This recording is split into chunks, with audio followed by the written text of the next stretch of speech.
While in a lockdown, 2 people died as a result of drug overdoses at the Waupun Correctional Institution. Another took his own life. Damien Hewlett's currently serving 21 years at the prison, and his mother worries he won't make it out alive. Oh, you have a prepaid call from Damien Hewlett. You may begin speaking now. Hello? Hi, son. How are you today? How you doing? Good. I'm doing good. Good. Tresa Hewlett and her son Damien Hewlett regularly talk on the phone. Damien was sentenced to 21 years in the Waupun prison for armed robbery. I miss you. Sorry, my strays. Miss you too. What did they bring you for food today? Damien has a long criminal record that includes convictions for armed robbery, disorderly conduct, battery, and theft. Tresa says her son has struggled with bipolar disorder, depression, and suicidal thoughts his entire life. She says medications helped to keep him on the right path as a kid, but that changed as he got older. But once he became an adult and he didn't have to take his medications, he got himself in more trouble. And unfortunately landed up in prison, which is not only hard for him, but it's very hard for our family. She says his mental health has been declining since the prison went into lockdown in March of 2023.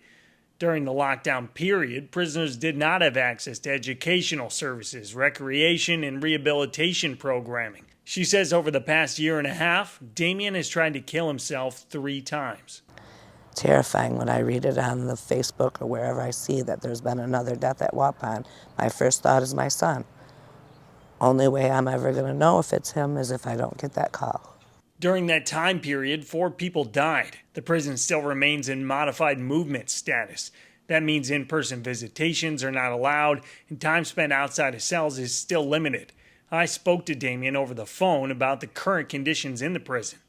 I have not been able to see my family and friends on an in-person visit since March of 2023, and I have lost loved ones in between that time and now, of whom I wish so badly that I could have seen before they left this life for the next.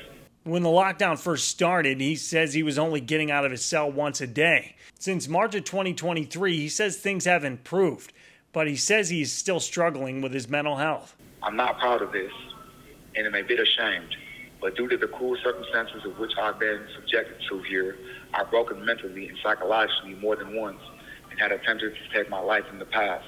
Tresa says she understands what Damien did was wrong. She says she believes he needs to pay for what he did. She would like to see him come out of prison alive and a better person. No, I'm not saying to put him in a luxury hotel with a swimming pool and serve him hot meals and snacks all day. I'm saying treat him like a human. Like there is somebody out here that loves him. You know, I'm his mom. I love him. I don't want him to be beat and tortured. I want him to do his time for his crime, but I don't want him to suffer. While some say that the warden stepping down is good, both Damien and his mom say they don't feel the change in leadership at the prison will lead to improved conditions. In Madison, Cody Taylor, Spectrum News.